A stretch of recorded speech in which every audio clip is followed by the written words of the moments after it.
화면이 그렇고.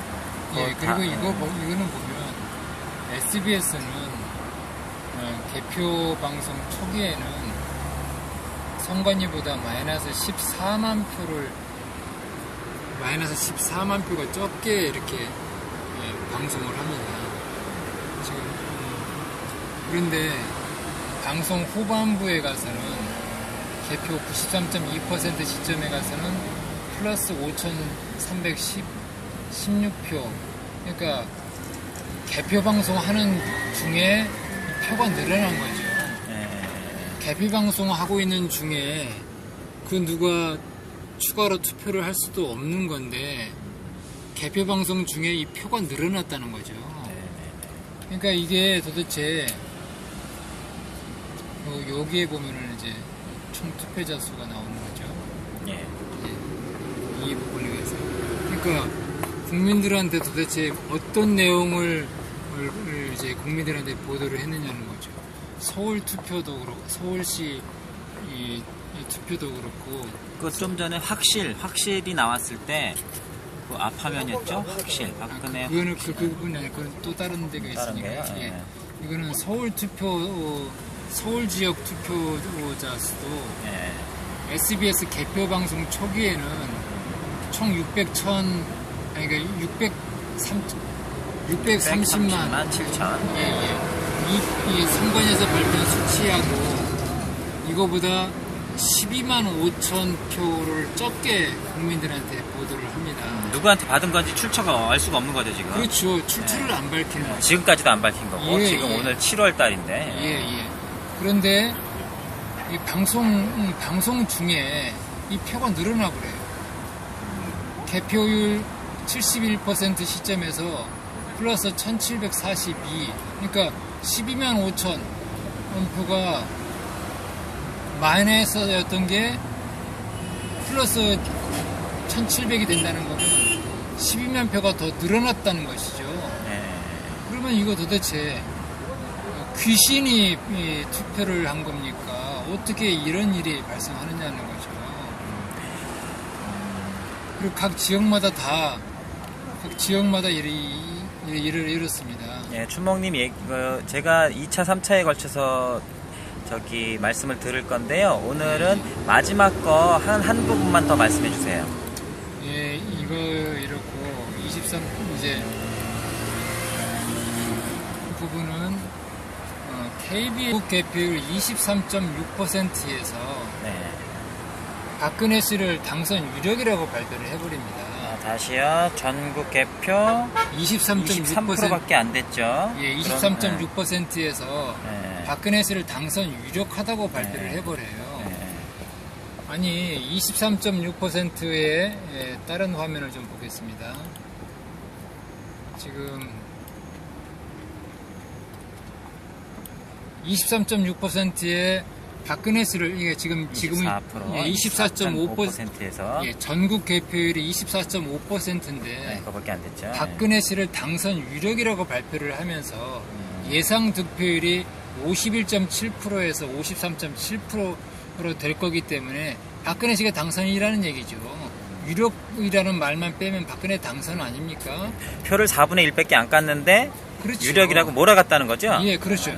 그런데 이때 총 투표자 수가 630만 표인 그러니까 전체의 20%가 넘는 서울의 개표율, 서울 개표율, 서울 관악의 개표율은 4.5%밖에 안 됩니다. 거의 안 왔는데 서울은. 서울의 개표율이 전체 5%도 안 된 상황입니다. 그랬을 거예요. 관악만 그런 게 아니라 다른 지역도 서울은 마찬가지였을 거예요. 그런데 전국 개표율 24.5%, 서울 관악의 개표율이 4.5%밖에 안 되는데 박근혜 씨를 당선자 대우를 해버립니다. 이때. 자, 또 다른 화면을 볼게요. 여론을 몰아간 거가 이미 이 국민들한테 문재인 씨를 지지하는 사람들한테는 포기해라였죠. 보세요. 조금 전하고 비슷합니다.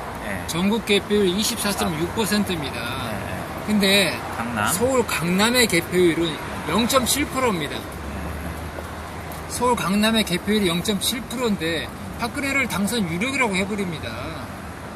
그러니까 전국적으로 지방 투표가 훨씬 개표율이 높았고 지방 투표율은 사실상 여당 후보에게 유리한 것이 였고 그런데 그러니까 서울표를 굉장히 10분의 1도 예. 5% 6% 깐 상태에서 예. 박근혜 당선 유력으로 보도가 된 거죠. 나중에 보면은 전국적으로 이제 서울과 경기도를 빼놓고 나머지 지역에서는 이제 경상도의 인구가 훨씬 더 많기 때문에 네.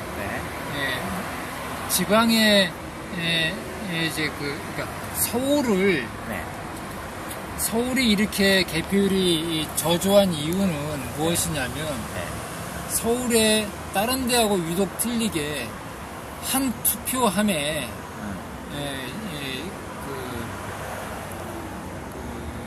교육감과 네.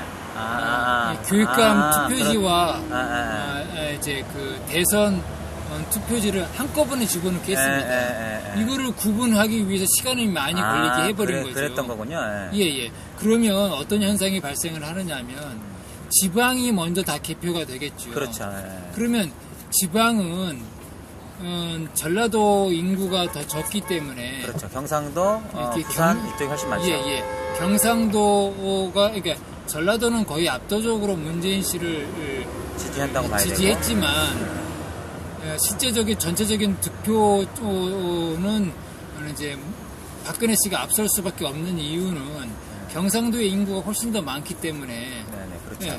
예, 박근혜 씨가 계속 처음부터 앞서 나가는 거죠. 네, 그때 그러니까 전국적으로 전국 지지율이 그렇기 때문에 그 지방 도시를 먼저 개표했을 경우에 박근혜 씨가 앞설 수밖에 없는 거죠. 그렇죠. 그런데 서울만 놓고 봤을 때 서울의 총 투표자 수가 630만 표인데 총 투표자 수가 630만 표인데 최종적으로 서울만 놓고 봤을 때